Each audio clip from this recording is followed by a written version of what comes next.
Hi, this is Tim here. After launching the Thinking Nutrition podcast in January of 2020, it has grown far beyond my expectations and is now one of my main communication channels for nutrition. Since launch, it has firmly been entrenched in the top 10 on the Apple podcast charts for nutrition in Australia. And with now close to 250,000 downloads, sits in the top 1% of all podcasts globally. I mean, just wow. Thank you to you, my listeners, for your support and sharing of the content. With new episodes dropping every Tuesday, there is now a bank of 50 episodes in the catalogue. So with that, I'm going to take a few well-earned weeks off over the Christmas break before I come back with new episodes in 2021. But fear not, weekly content will still be coming out for the next few weeks in the form of rebroadcasting my most popular episodes. And for this week, it is about one of the most popular health trends today, intermittent fasting. Enjoy.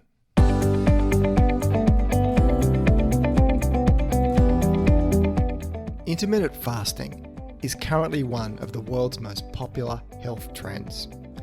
Characterised by alternating periods of food absence followed by periods of normal eating, promoters of intermittent fasting claim that it is the metabolic key to unlocking weight loss, reduce inflammation, cutting the risk of diabetes and heart disease, and maybe even extending your life. If you want to learn just what intermittent fasting is, how to do it, and importantly, what the evidence says about that long list of claims, then you've come to the right place. Welcome to the Thinking Nutrition podcast. My name is Tim Crow, and I'm a career researcher, educator, and science communicator, with most of this spent in the absolutely fascinating, yet seemingly always controversial area of nutrition. There is so much conflicting information in the field of nutrition. So how do you make sense of it all? There are lots of people claiming to be nutrition experts, but who can you trust? While I don't profess to have all the answers in an area that is continually changing as research changes, you can count on what is covered in this podcast to be based on the whole field of nutrition science, not just selective areas that support a particular way of thinking. And this podcast will always be free from any commercial product tie-ins, endorsements, or advertisements. Just good quality, credible nutrition science presented in plain and simple language, and then translating this into what it means for your health. So, on with today's show. Intermittent fasting may have the appearance that it's just another short-term diet fad, like so many others that have gone before it. But in fact, there is nothing new, novel, or faddish about it at all. The first meal of every day, no matter what time it is eaten, is the breaking of the fast. So you've been doing it your entire life. Just to be clear though, fasting is not the same as starvation. Starvation is the involuntary absence of food, such as what happens during food scarcity and famine. While fasting is the voluntary withholding of food for spiritual, health, or other reasons. Tracing back thousands of years, we have the ancient tradition of religious fasting, which is common across all the major world religions. The daily sunrise to sunset month of fasting of Ramadan is probably the most well-known example of this. So now we have the new trend of intermittent fasting, which is the practice of alternating periods of normal eating with extended periods, usually 16 to 48 hours of low or to no food intake. What has caused this explosion of interest in intermittent fasting can be traced back to a few defining moments. The first was the airing of Dr. Michael Mosley's documentary on the BBC called Eat, Fast and Live Longer in August of 2012. That soon spurred a swathe of popular books, such as The Fast Diet and The 5-2 Diet. A peek at Google Trends shows a clear spike of interest in searches for intermittent fasting at this time, and the interest has only grown since then. throw in celebrity endorsements from Hollywood and Silicon Valley, and we're rapidly approaching peak fasting. Another explanation for the interest in intermittent fasting is the simplicity of it. Fasting bypasses all the debate about what nutrients and foods should and should not be eaten, and instead purely focuses on the length of time between eating. Fasting proponents are mostly agnostic about what foods are eaten during the feasting times, so a book about fasting is a very short read indeed. So how to do a fasting diet? There are several different ways, all of which involving splitting the day or week into eating and fasting periods. Intermittent fasting focuses on the time when you don't eat, kind of like the saying that it is the silence between the notes that make the music, and that's very Zen, I know. Here are some of the most widely used fasting schedules. The 16-8 plan involves eating only during an 8-hour period, followed by a 16-hour fasting window. So, if you have your last meal at 8 p.m. at night, you don't eat again until midday the next day, and rinse and repeat. This method is technically called time-restricted fasting, but falls under the intermittent fasting umbrella. Then there is the elegantly simple eat, stop, eat way of doing fasting. Simply fast for a full 24 hours straight, easier said than done, and you do that for 1 or 2 days per week. Then we have the popular 5-2 diet. This involves choosing 2 days each week where you will eat only 500 to 600 calories per day, but you eat normally on the other 5 days. Which method is best? Science is nowhere near answering that question. Many people find the 16-8 method to be the simplest and most sustainable method to stick to. If you find it becomes easier to do, then it is possible to move to more advanced fasts, like a 24 fast, where you fast for 20 hours and then eat for 4 hours. Or even join the 1 meal per day club and do true 24-hour fast day after day after day. But it doesn't stop there. Delve into the intermittent fasting subculture on Reddit and you'll read of all manner of self-experimentation. Here, days of water-only fasts are the norm. And then some go even more hardcore and do dry fasting. That means no water and often no showers or brushing teeth to avoid any water absorption. The premise of doing this takes bro science to stratospheric levels. Then there are the intermittent fasting debates, whether outside of water, non-caloric drinks such as tea and coffee, without sugar or milk obviously, are okay to have when fasting. There seems little to say that a short black will do any harm in losing the benefits of a fast, so I say if it helps, then do it. But on that note, spoiler alert for an upcoming episode where I'll delve into coffee and its effects on health, and where the news is good, surprisingly good indeed. So in looking at the evidence for benefits of intermittent fasting, let's start with the big one first, weight loss. Here's the super short summary. Some people lose weight, others don't, and it doesn't seem to be any better or worse than any other diet a person could choose to use. Now for the science. The idea of fasting is that when we eat after an extended fast, we don't fully compensate for the food we've gone without. That creates an energy deficit and weight loss. Proponents also say that intermittent fasting is easier to maintain, so that it will help with adherence. There's been enough human weight loss trials comparing intermittent fasting against traditional calorie restriction, which is your traditional diet, to see how they stack up. And that was the topic of a review paper published in the journal Nutrients in October of 2019. And I'll link to that study in the show notes. So in this study, 11 randomized controlled trials were looked at, and they all ran for at least 8 weeks and involved adults who were overweight. Intermittent fasting was compared to calorie restriction head-to-head in each study. And what did they find? Nothing to get excited about. 9 out of the 11 studies showed no differences between groups in terms of weight or body fat loss. So if there is a benefit, it is a pretty small one and not of much clinically significant. There wasn't a strong case either for a greater loss of body fat in intermittent fasting versus calorie restriction, even though the odds study did find that this happened. And as for sustainability, is intermittent fasting easier to maintain? Well, not enough evidence. All diets are pretty poor, and it seems intermittent fasting falls under that same umbrella, that longer term, it's not a realistic option for most people to stick to if weight loss is their goal. So, in summary, if intermittent fasting works for you and meets your goals and you feel better for it, knock yourself out, and with whatever fasting protocol works for you. But you won't be seeing me anytime soon proclaiming it as some next level diet hack that is going to have you shredded for summer and recommending that everybody should be doing it. All diets can work, but few stick to them long term. I mean, hands up who is still doing paleo to the original letter it was promoted as. I rest my case. So let's look at some other benefits.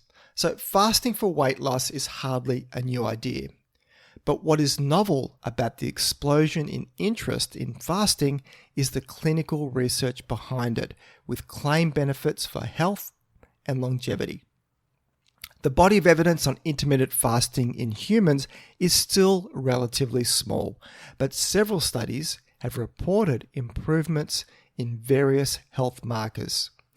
It is still an active area of debate if there are any unique metabolic benefits to intermittent fasting over traditional chronic caloric restriction, which is your typical diet. And once you start talking about benefits of intermittent fasting outside of weight loss, you'll soon come up against a term called autophagy or autophagy. Auto means self and phagy means eat. So autophagy is the body's way of cleaning out damaged cells, literally by eating itself. This is done as a way for the body to regenerate newer and healthier cells. It's going on inside you right now. But during fasting, cells activate pathways that increase defenses against oxidative and metabolic stress, and systems that remove or repair damaged molecules. Think of this like a switch that is activated in periods of food scarcity as the body looks for more fuel sources. Less junk means a cleaner, leaner, and better functioning running body. At least that's the theory.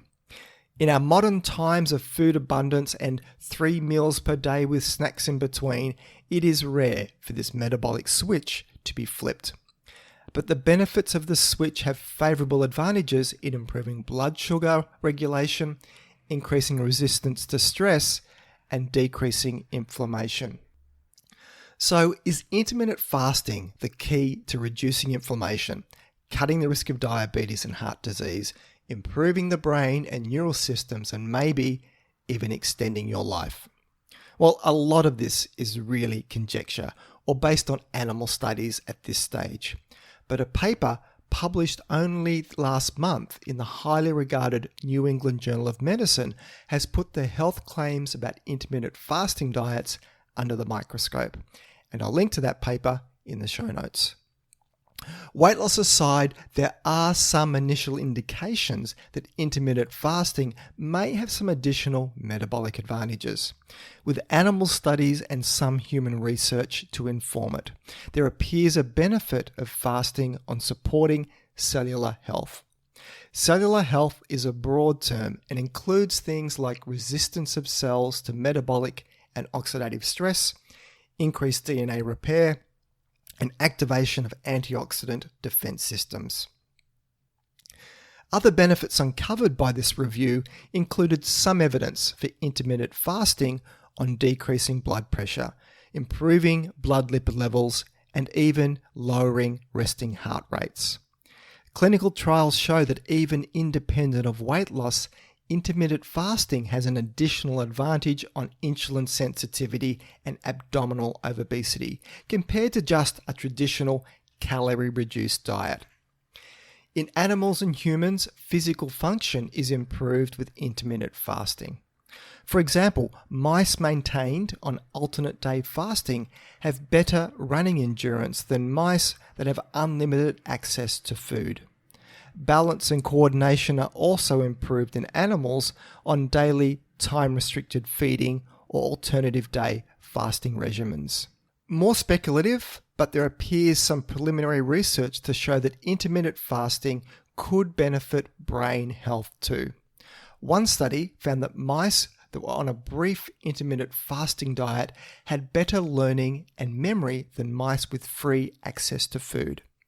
Further research in animals suggests that intermittent fasting can suppress inflammation in the brain, which has links to neurological disease. Other animal studies have found that intermittent fasting can reduce the risk of neurological disorders, including Alzheimer's disease, Parkinson's disease, and stroke. One study with 220 healthy adults who maintained a calorie-restricted diet for 2 years showed signs of improved memory. There is a lot of work that needs to be done here, but the results so far are looking interesting. As for longevity, unless you're a worm or maybe a lab rat, there isn't much evidence to show that intermittent fasting will help you live longer.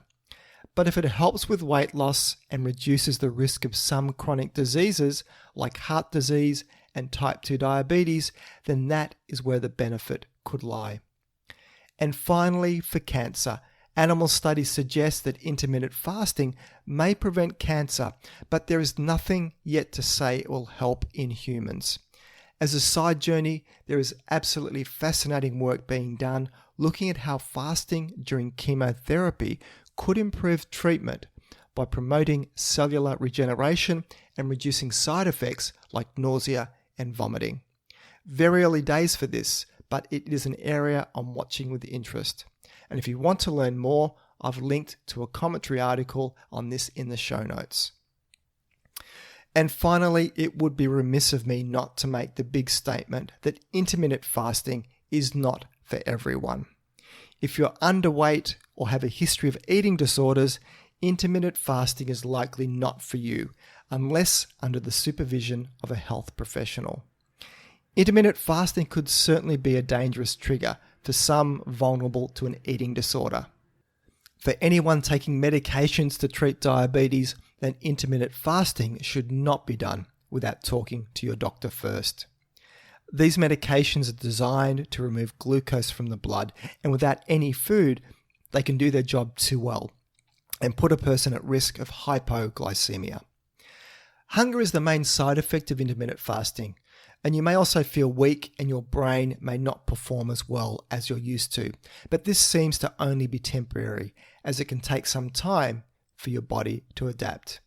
And if you're pregnant or breastfeeding, probably best to give intermittent fasting a miss till you're past that stage. So that's your user's guide to intermittent fasting.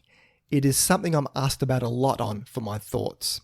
And my standard response now is that if it connects with you, you find it works and you can fit it into your daily life and it helps to make life easier rather than harder, then go for it.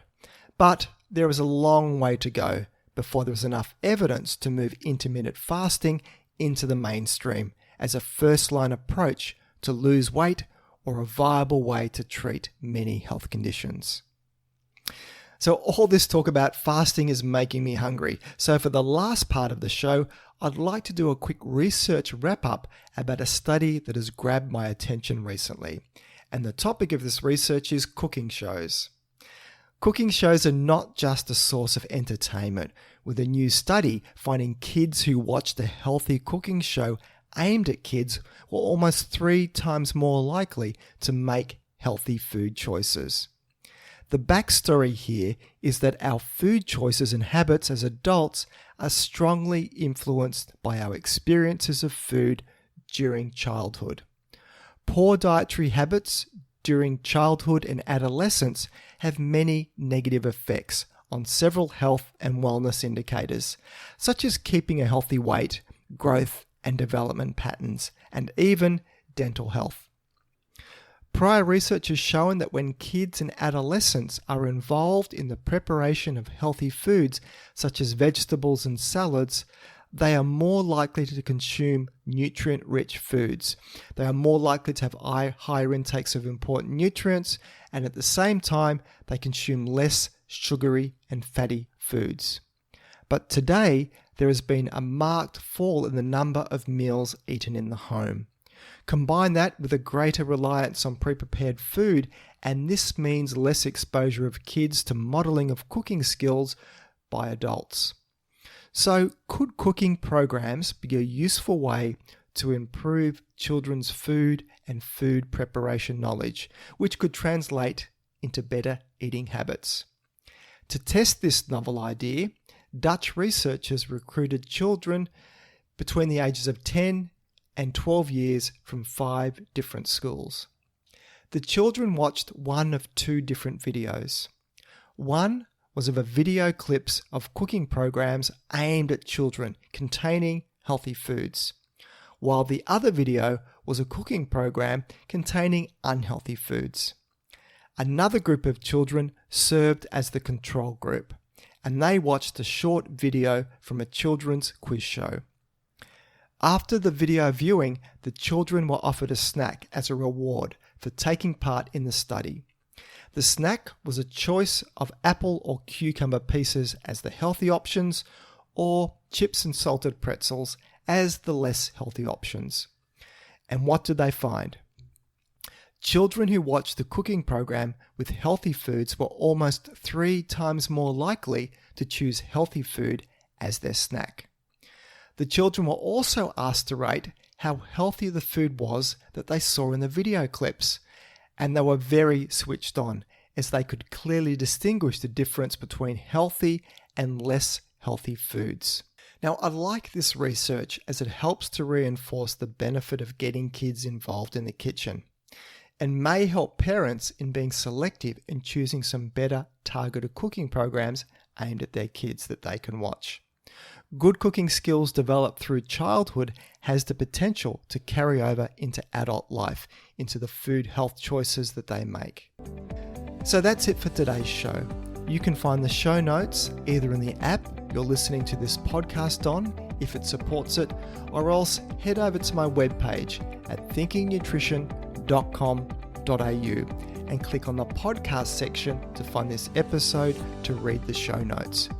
If you find this podcast of value, then please consider sharing it with your friends and colleagues, or maybe even leave a review.